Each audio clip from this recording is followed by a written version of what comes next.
My son looked at me across the kitchen table and said something I never imagined I would hear from my own child.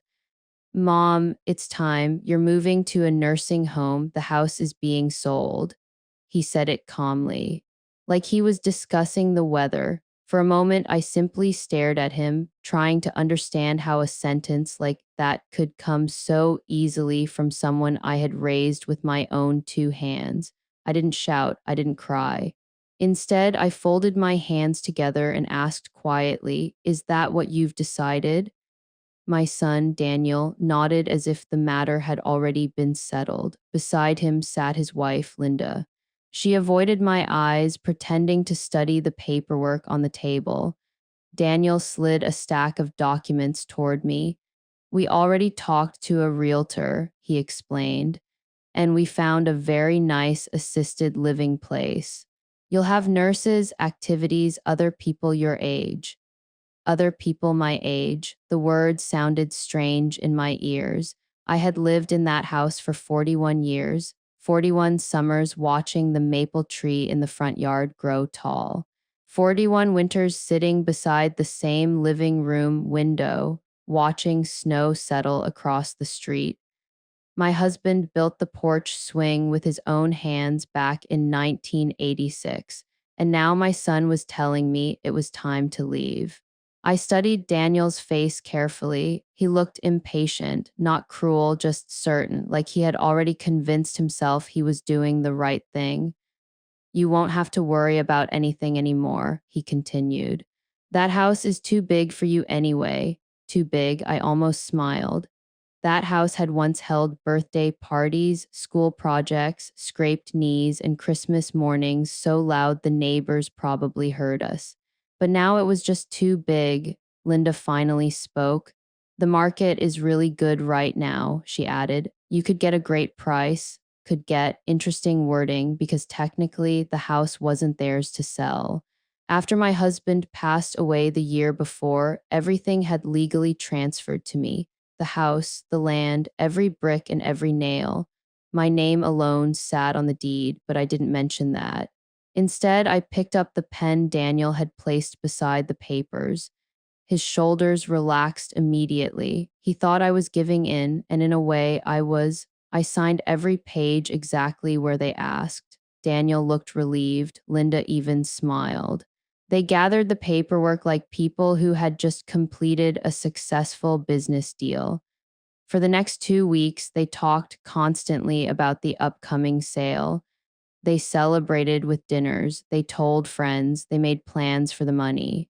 I listened quietly to all of it and said nothing, because what my son didn't realize was that I had plans of my own, plans that would reveal themselves the day the buyers arrived with their money.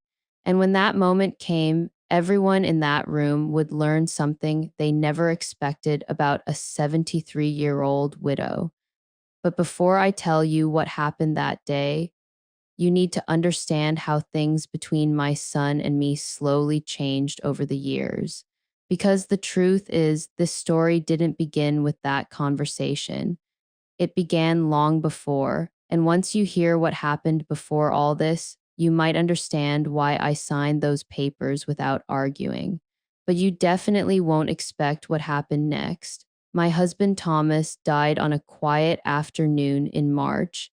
He fell asleep in his favorite blue recliner and simply never woke up. After 45 years of marriage, the silence in the house felt heavier than I ever imagined it could.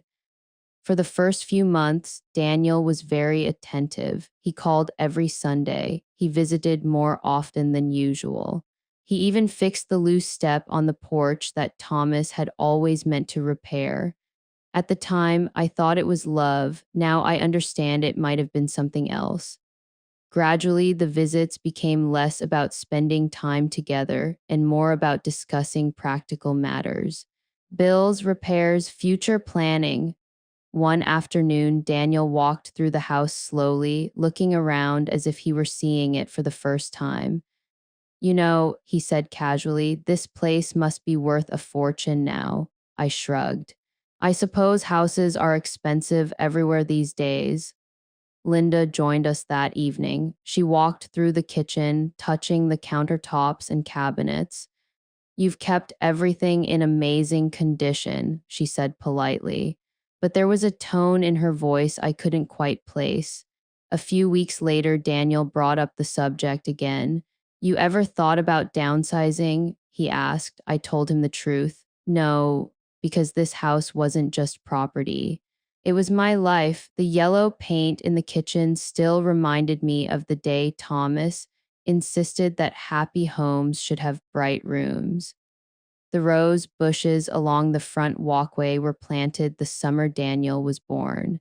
Every corner of that house carried a memory, but Daniel didn't see memories. He saw square footage. He saw market value. He saw opportunity. Over the next few months, the hints became more direct. Maintenance must be exhausting. You'd have more company in assisted living. Big houses are dangerous for seniors. The words were wrapped in concern, but the meaning underneath slowly became clear. They wanted the house. At first, I convinced myself I was imagining it. No mother wants to believe her child might see her home as an investment. But one evening, when Daniel thought I wasn't listening, I heard him say something to Linda in the hallway. "If she sells now," he whispered, "we could finally pay off the condo."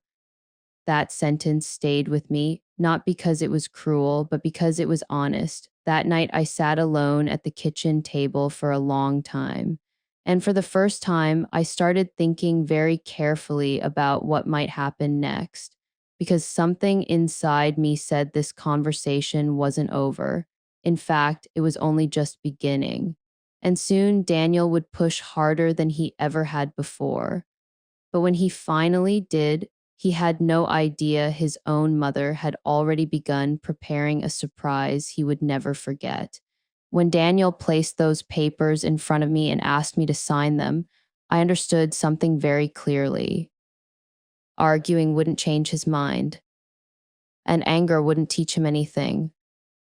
So instead, I decided to let the situation unfold exactly the way he expected. For 2 weeks, Daniel and Linda celebrated their success. They talked about listing the house. They spoke with real estate agents. They told friends they were helping me transition. I listened quietly. Sometimes people only understand the truth when they see the full consequences of their choices. The day of the house sale arrived on a bright Tuesday morning. Daniel arrived early, looking proud and excited. Linda carried a folder of documents. A young couple soon followed behind them, the buyers. They seemed kind enough. A notary sat at the dining room table preparing the paperwork. Everyone was smiling. Everyone except me. Daniel leaned toward me and whispered, "See, Mom, everything worked out perfectly." I nodded politely. The buyers handed over a certified check. The notary began reviewing the documents. Everything seemed normal, routine, predictable, until the notary paused. She frowned slightly and looked again at one of the papers. "Mrs. Whitmore," she said carefully, "I'm noticing something unusual here." Daniel looked confused. "What do you mean?" The notary adjusted her glasses. "The property deed lists only one legal owner." She looked directly at me. "Mrs. Whitmore." Daniel laughed nervously. "Well, of course, she's selling it." The notary shook her head slowly. "That's not the issue." She turned the page. "This house was transferred to a protected ownership trust 3 weeks ago." Silence filled the room. Daniel stared at me. "What does that mean?" I folded my hands calmly. "It means the house can't be sold." The notary nodded. "The property is legally protected. Any sale would require approval from the trust holder." Daniel's voice rose. "And who exactly is that?" I looked him directly in the eyes. I am. Linda's face turned pale. Daniel looked like someone had pulled the floor out from under him, because while he was busy planning the sale, I had quietly met with a lawyer and secured my home in a way that no one could force me to leave it. But the real lesson Daniel needed to learn was still coming, because what I told him next would change the way he saw me forever. Daniel stood in the middle of my living room, stunned. You tricked us, he said quietly. I shook my head. No. I protected myself. Linda tried to interrupt. But we were just trying to help you. I looked at her gently. If you were helping me, you would have asked what I wanted. Neither of them answered. For a moment, the room was silent, except for the ticking of the old wall clock Thomas had bought 30 years ago. Daniel rubbed his forehead. So what happens now? I smiled softly. Now nothing changes. This is still my home, and I will live here as long as I choose. The buyers quietly gathered their things and left. The notary followed. Soon only Daniel, Linda, and I remained. Daniel looked around the house slowly. Perhaps for the first time in years, he truly saw it. Not as property, but as the place where he grew up. I didn't think you'd fight back, he admitted quietly. I wasn't fighting, I replied. I was reminding you of something. He looked up. What? That I'm still your mother. Not an obstacle. Not a financial opportunity. Not a problem to solve. Just a person who deserved respect. Daniel didn't say much after that. He and Linda left shortly afterward. The house became quiet again. I made myself a cup of tea and sat by the window where Thomas used to read the newspaper. Outside, the rose bushes were beginning to bloom. Spring always came whether people expected it or not. A few days later, Daniel called. His voice sounded different, softer. Mom, he said, I'm sorry. I didn't answer immediately.